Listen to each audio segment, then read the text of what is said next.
सदगुरु जोगी पीर धाम से समझेंगे गुरु की या बाबा जी की तन मन धन से सेवा। तो गुरु की तन से सेवा सबको नहीं मिल सकती, क्योंकि गुरु ने लाखों जीवों का कल्याण करना होता है और लाखों जगहों पे जाना होता है। उसका अवतार हजारों लाखों को तारने के लिए होता है, किसी एक पे रुख पे वो नहीं रह सकते हैं। इसलिए कभी कभी किसी किसी के भाग्य में, और बंदा भी नर नारी गृहस्थ जीवन में है, उनको अपने घर परिवार के भी काम है, रोटी कपड़ा मकान के लिए काम है, धर्मार्थ काम मोक्ष पुरुषार्थ में से जो ये चार तरह की मेहनत लोग करते हैं, उनमें से कोई भी 2 घंटे 4 घंटे 5 घंटे रुक लेगा, एक दिन 2 दिन रुक लेगा, या 6 महीने बाद या 1 महीने बाद 2 महीने बाद। तो गुरु के तन की सेवा इसलिए सबको नहीं मिल सकती है, क्योंकि खुद भी गृहस्थ जीवन में लोग हैं और गुरु को भी लाखों जगहों पे जाना है, क्योंकि लाखों जीवों का उसको कल्याण करना है। तो ये तन की सेवा तब भी कभी कभी सौभाग्य से सेवा मिले तो बहुत बड़ी ऊंची किस्मत की बात है। तो गुरु की तन से सेवा, मन से सेवा, जब बाबा जी की भगवान की, और धन से सेवा। अगर तुम धन कमाते हो तो उसका 10वां हिस्सा 9 हिस्सों में से भी करो, अपने लिए जो भी करो। अगर तुमने भगवान का गुरु का हिस्सा जो अच्छे कामों के लिए नेक कामों के लिए तुम्हें ऑर्डर है दान करने का, क्योंकि माँ के पेट से तुम नंगे आए थे, भूखे आए थे, तुम्हें अभी भी रोटी कपड़ा मकान इसलिए मिला है ताकि तुमने पीछे दान किया हुआ है।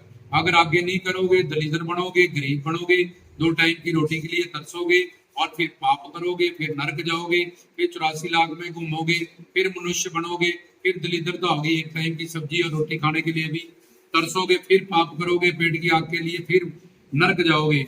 इसलिए गुरु की धन से सेवा, उस धन को गुरु संगत के लिए, दरबार के लिए ही इस्तेमाल करता है कि यहाँ कोई दरबार बने, संगत आए, पंखे आए, टाइलें लगे, ये लगे, नेक कामों के लिए, और उसका फल तुम्हें 10 गुना वापिस करके दे दिया जाता है। तो गुरु की तन की सेवा सबको नहीं मिल सकती 24 घंटे। तो मन की सेवा, गुरु ने जो भजन किया, नामदान दिया, वो कहीं भी बैठ के, अपने कमरे में बैठ के, किसी भी अवस्था में तुम उस भजन को कर सकते हो।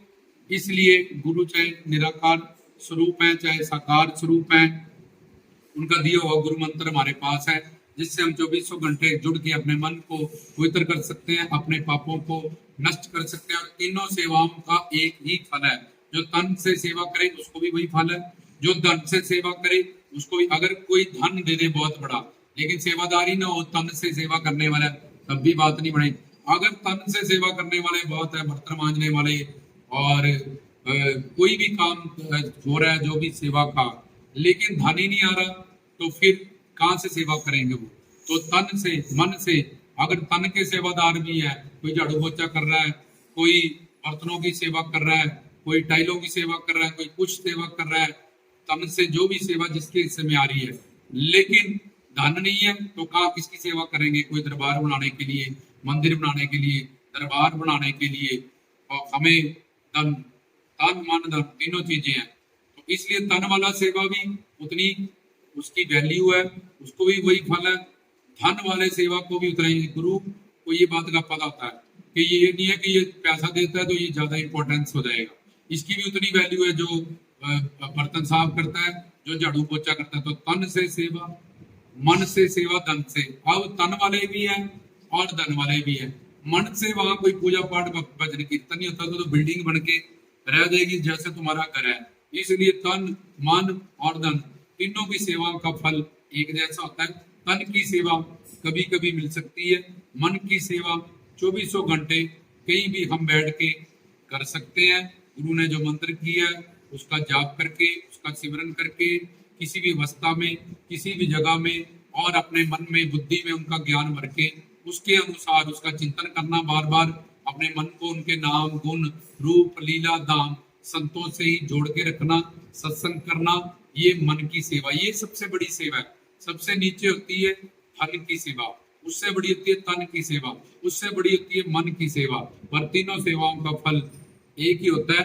तो इसलिए गुरु ने एक धाम बनाया कि मेरे तन की सेवा सबको नहीं मिल सकती है, और वहां आने वाली संगत। तो गुरु की सेवा, तो गुरु तो शक्ति, ये तो लीला में गुरु तुम्हें कहता तुम सेवादार, ऐसा करो, वो करो, ये करो, वो तो एक शक्ति है। शक्ति को जरूरत नहीं है सेवा की, व्यक्ति को जरूरत है। 84 लाख में भटकने वाले तो हमें दरबार बना के दिया ताकि हम सेवा करें, हमारे पाप नष्ट हो। तो हम जैसे किसी कंपनी में जाते हैं, हमें होता है ज्यादा से ज्यादा हमें तनख्वाह मिले, सैलरी मिले, पैसा मिले।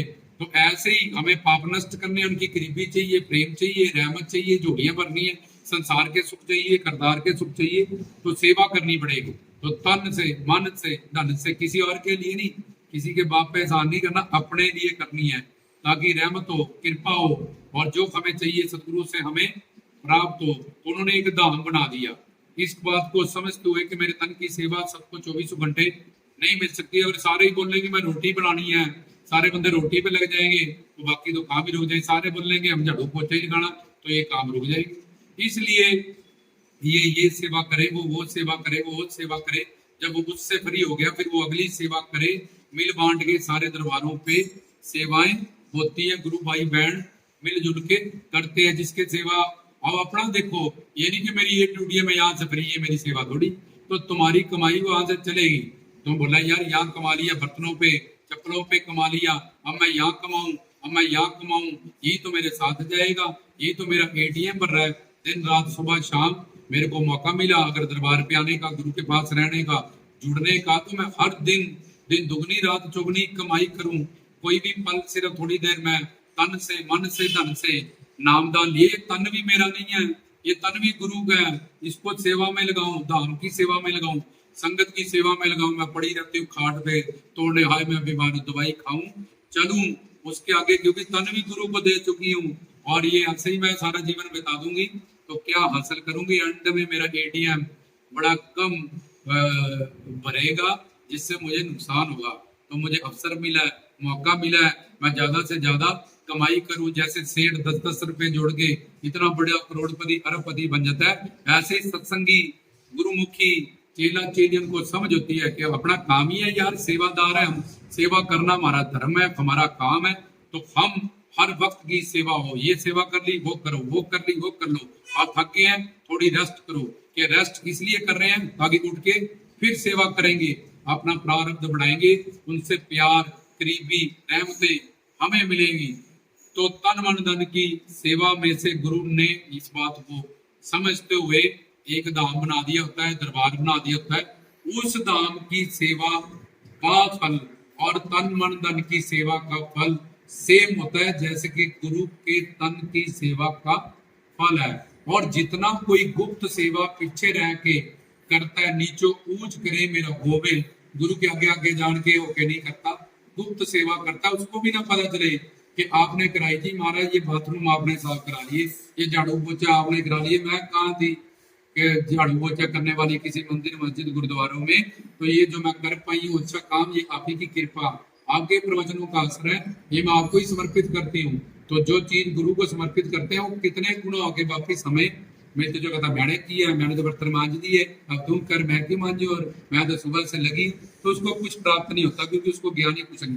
अभी वो सेवादार बड़ा नहीं है, वैसे ही सेवादार का ठप्पा लगा के किसी मंदिर मस्जिद गुरुद्वारे में वो रह रहा है, लेकिन धर्म शास्त्र गुरु उनको सेवादार नहीं मानते। तो धाम की सेवा और वहां आने वाली संगतों की सेवा, गुरु तो शक्ति है, गुरु की क्या शक्ति तो करोगे।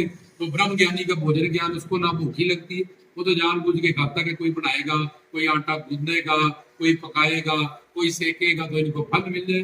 नहीं तो वो तो परम शक्ति, वो ज्ञानी है, सत संकल्प सत्य कामा, हर तरह की शक्ति से वो युक्त है।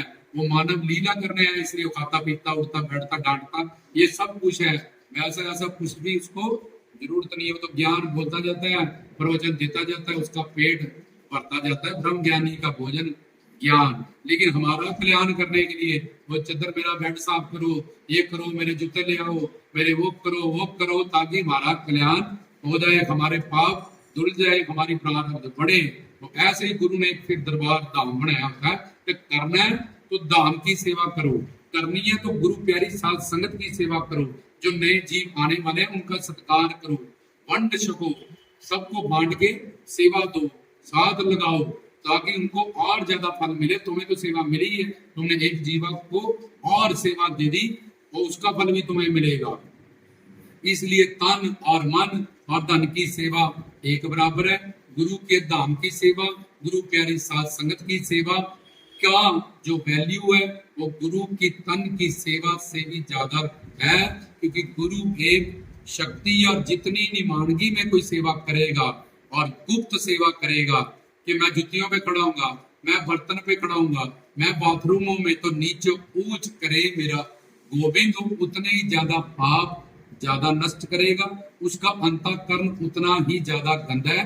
जिसको गुरु की अभी तन की सेवा की जरूरत नहीं है, वो अभी बाथरूमों में सेवा करे, अभी जुतियों की सेवा करे, ऐसी निमानी सेवा करे ताकि नीचो ऊंच करे मेरा गोविंद, कि वहां से उसकी प्रमोशन होनी शुरू हो, धीरे धीरे उसका बर्तन बढ़े, उसकी पात्रता बढ़े, ताकि उसको और सेवाएं प्रदान की जाए। और जितनी नीच निमानी सेवा हम करते हैं, देखो नानक कबीर फरीद जो खुद भगवान थे, उन्होंने कहा कि नानक नीच, मैं तो एक नीच निमाना बंदा हूँ। किसी ने अपने आप को कुत्ता कहा, किसी ने दास कहा, किसी ने ममता को, और तुम कहते हो हम सेवादार हैं। क्या सेवा करोगे तुम? तो गुरु के धाम की सेवा, गुरु प्यारी साध संगत की सेवा से ही गुरु खुश होते हैं। गुरु खुद शक्ति है, परिपूर्ण है, वो सब कुछ कर सकते हैं अपने के लिए। वो तो संसार के लिए इतना कुछ करके चले जाते हैं, अपने लिए तो उनको कुछ चाहिए नहीं, कोई उनकी डिमांड ही नहीं। वो परिपूर्ण परमात्मा के रूप है, हमारे लिए करते हैं। वो जितने चीज को देखते हैं, डांटते हैं, छूते हैं, कहीं भी खड़ा करते हैं, कोई भी ड्यूटी, सब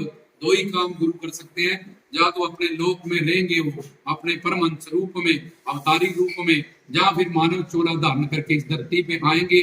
जो भी करेंगे सिर्फ कृपा ही करेंगे। किसी को डांटेंगे कृपा, दूरी देंगे कृपा, नजदीकी देंगे कृपा, छुएंगे कृपा, रोटी पे लगाएंगे कृपा, झाड़ू पोछे पे लगाएंगे कृपा, क्योंकि वो कोई तीसरा काम कर ही नहीं सकते। उनको कुछ पाना नहीं है, उनको कोई तुमसे स्वार्थ सिद्ध नहीं करना है, वो सिर्फ देना देना आए हैं कि तुम भी ले लो, तुम भी ले लो, तुम भी ले लो, क्योंकि उनके पास हर चीज अनंत है, बेअंत है, असीम है, अनंत है। तो तन मन धन की सेवा से, गुरु प्यारी साध संगत की सेवा और दान की सेवा, जो ये सेवा करते हैं, गुरु उन पे सबसे ज्यादा खुश होते हैं। उन पे गुरु की रहमत सबसे ज्यादा होती है। जो इसी में लड़ते रहते हैं, हाय मुझे नहीं रोटी बनाने को मिल रही गुरु की, हाय मुझे नहीं ये करने को मिल रहा, वो कुछ प्राप्त नहीं करते। उनमें ईर्षा आती है, उनमें अहंकार होता है। और गुरु सर्वज्ञ सर्वंतर्यामी होता है।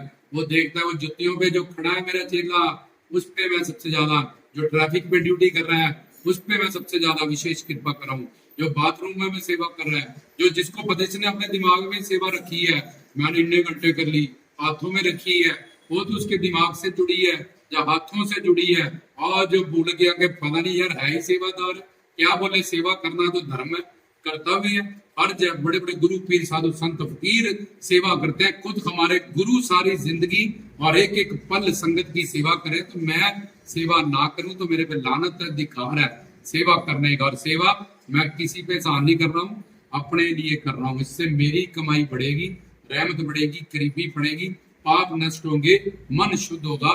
इसलिए जो सेवादार होते हैं, हाय डस्टिंग करने वाले करो, हाय बर्तन करने वाले करो, हाय झाड़ू पोछा करने वाला करो, जहां भी उनको, जहां भी कोई भी सेवा नजर आती है, स्टोर साफ करने वाला लग जाओ, ये बर्तन सेटिंग करने वाली है लग जाओ, पक्के साफ करने वाले लग जाओ, सामान उधड़ा पड़ रहा है लग जाओ। और बड़े सेवादार उनको सपोर्ट करते हैं, किनसे पूछे ये सामान कहाँ रखना, क्या करना, ये करना, वो करना, तो मिल बांट के सेवा होती है। तो ये थी तन मन धन की सेवा।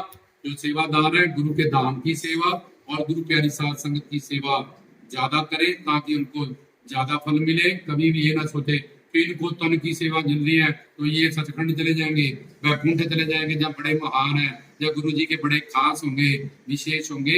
ऐसा कोई फार्मूला गुरु की दुनिया में नहीं चलता। तन से, मन से, धन से एक बराबर सेवा, गुप्त सेवा और निमान की सेवा की वैल्यू होती है। रामदास की तरफ से।